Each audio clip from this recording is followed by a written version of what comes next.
अगर आप मेरी बातों पर ध्यान नहीं देंगे तो क्या आपको पता चलेगा मैं क्या कह रहा हूं? नहीं। जीवन का हर पहलू इसी तरह है ना? अगर आप ध्यान नहीं देते तो आपको पता नहीं चलेगा कि आप क्या खा रहे हैं, कैसी सांस ले रहे हैं, क्या हो रहा है। बहुत से लोग फूलों की खुशबू पर ध्यान नहीं देते या कोई भी दूसरी चीज पर, वो पास से गुजर जाते हैं, पत्थर की तरह, या फिर कहें बैल की तरह, क्योंकि बैल महत्वपूर्ण होते हैं स्टॉक मार्केट में।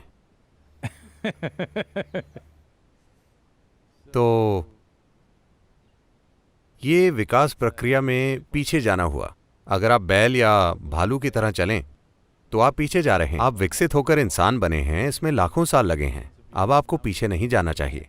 इंसान होने का मतलब है, इंसान के बारे में अनूठी चीज ये है कि हम वही चीजें करते हैं जो जानवर करते हैं। बस यही है कि जो जानवर करते हैं हम भी वही करते हैं, लेकिन हम उसे जागरूक होकर कर सकते हैं। ये बहुत बड़ा फर्क है। और किसी चीज को जागरूकता से करना तब तक संभव नहीं होगा जब तक आप उन चीजों पर पर्याप्त ध्यान नहीं देते जो आप करते हैं या नहीं करते। विशेष रूप से वो चीजें जो आप नहीं करते, आपको उन पर पूरा ध्यान देना चाहिए, वरना वो आपके अंदर घुस जाएंगी। तो ये अटेंशन डेफिशिएंसी सिंड्रोम इसीलिए हुआ है क्योंकि लोग जानकारियों को शिक्षा समझते हैं। फिलहाल हमारी पूरी शिक्षा व्यवस्था ही ऐसी है। आप पर जानकारी का ढेर डाल देना। आप जितनी ज्यादा जानकारी का ढेर लगाएंगे किसी दिमाग में, या कहें कि बचपन से जानकारी डाली जाए, तो उसकी ध्यान देने की रुचि उतनी ही कम हो जाएगी। क्योंकि कुछ भी जाने बिना जानकारी आपको एक झूठी भावना देती है कि आप सब जानते हैं। यह अब एक फैशन बन गया है। आज अगर आपको एक डिनर पार्टी में आमंत्रित किया गया है तो आप गूगल पर 100 करोड़ आकाशगंगाओं की जानकारी ढूंढते हैं। उन सभी को नंबर और नाम दे दिए गए हैं, ठीक है? वो 567 BZ, वो गैलेक्सी, उसके बारे में आपके पास कुछ जानकारी है। आप गूगल पर जाते हैं, 2 वाक्य उठाते हैं और पार्टी में जाते हैं। जो भी आपसे बात करता है, नमस्ते, आप कैसे हैं, आप कहते हैं, अरे क्या आप इस गैलेक्सी के बारे में जानते हैं जो करोड़ों प्रकाश वर्ष दूर है, जो BB ऐसा कुछ है। आप इस बारे में बात करते हैं और सभी को लगता है कि आप स्मार्ट हैं। There's a whole problem with the world right now. पूरी दुनिया के साथ फिलहाल यही समस्या है। हम सूचना को बुद्धि समझने की गलती कर रहे हैं। एक व्यापारी या कोई भी इंसान जो किसी परिस्थिति में रास्ता खोजना चाहता है, उससे बुद्धि की जरूरत है, ना कि बस सूचना की। सूचना थोड़ी उपयोगी हो सकती है, लेकिन बुद्धि ही आपको किसी विशेष स्थिति से गुजरने का एक अनूठा रास्ता दिखाएगी, ना कि वैसा रास्ता जो कोई और अपना रहा है। हम सूचना को बुद्धि समझने की गलती कर रहे हैं। जब आप खुद में बहुत ज्यादा जानकारी का ढेर लगा लेते हैं तो ध्यान देना बहुत मुश्किल हो जाता है। जब आप बिल्कुल ध्यान नहीं देते, जब आप में ध्यान बनाए रखने की कोई क्षमता नहीं होती, तो आपने अपनी बुद्धि तक पहुंचने की क्षमता भी खो दी है। आप बस याददाश्त से सूचना बाहर निकालते रहेंगे। एक सुंदर घटना हुई। आपने एंड्रू कार्नेगी के बारे में सुना है?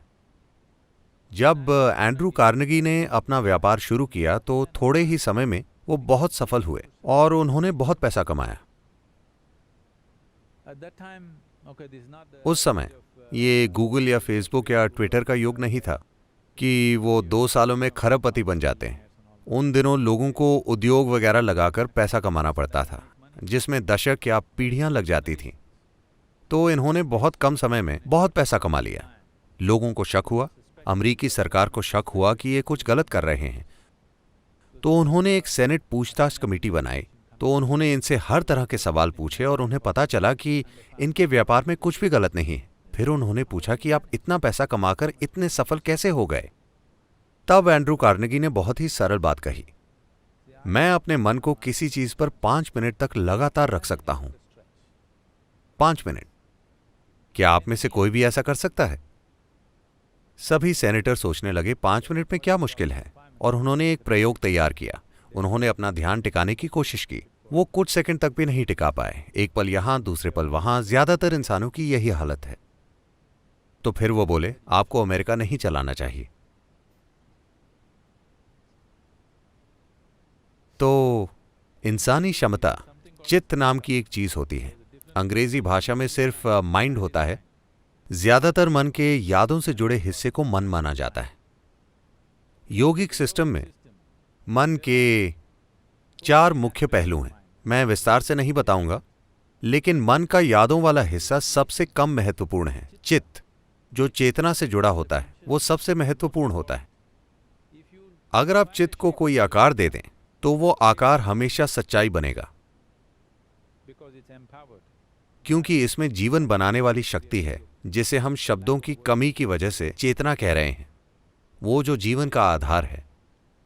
जब आपका मन उससे जुड़ जाता है तो आपका मन जो आकार लेता है, मन एक बादल की तरह है। आप उसे कोई भी आकार दे सकते हैं। आप उसे देवता बना सकते हैं, आप उसे शैतान बना सकते हैं, आप उसे पशु बना सकते हैं, आप उसे जो चाहे बना सकते हैं। ये एक आकार रहित चीज है। तो अपने चित्त को आप जो आकार देते हैं वो हमेशा दुनिया में सच्चाई बनेगा, क्योंकि इसे जीवन को बनाने वाली ऊर्जा से शक्ति मिलती है। तो यही मन का सबसे महत्वपूर्ण पहलू है, ना कि यादें।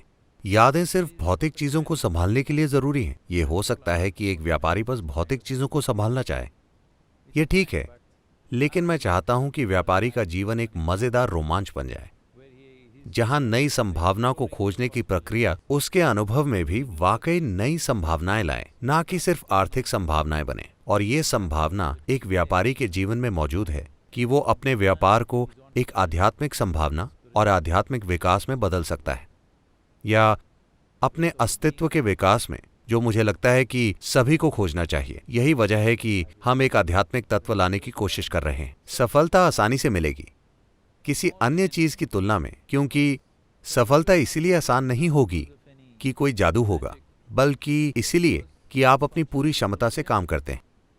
अगर आप जानते हैं स्कूलों में 3 टांगों वाली दौड़ होती है।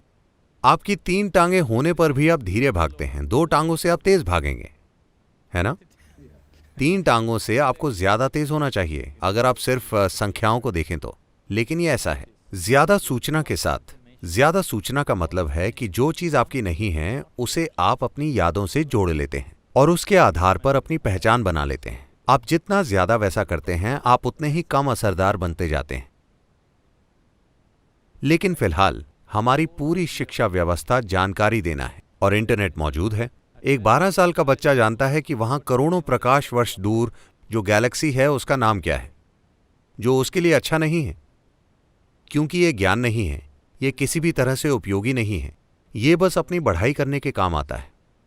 और सबसे बढ़कर यह आपकी ध्यान देने की क्षमता नष्ट कर देगा, क्योंकि ध्यान देने का आधार ये है कि आपको एहसास है कि आप इस ब्रह्मांड में एक कण को भी ठीक से नहीं जानते, आप एक अणु को भी पूरी तरह से नहीं जानते, इसीलिए आप ध्यान दे पाते हैं। If you think I know this, you cannot pay attention. अगर आपको लगता है मुझे ये पता है, तो आप ध्यान नहीं दे सकते। जानकारी का घमंड ही आप में ध्यान देने की कमी पैदा करता है।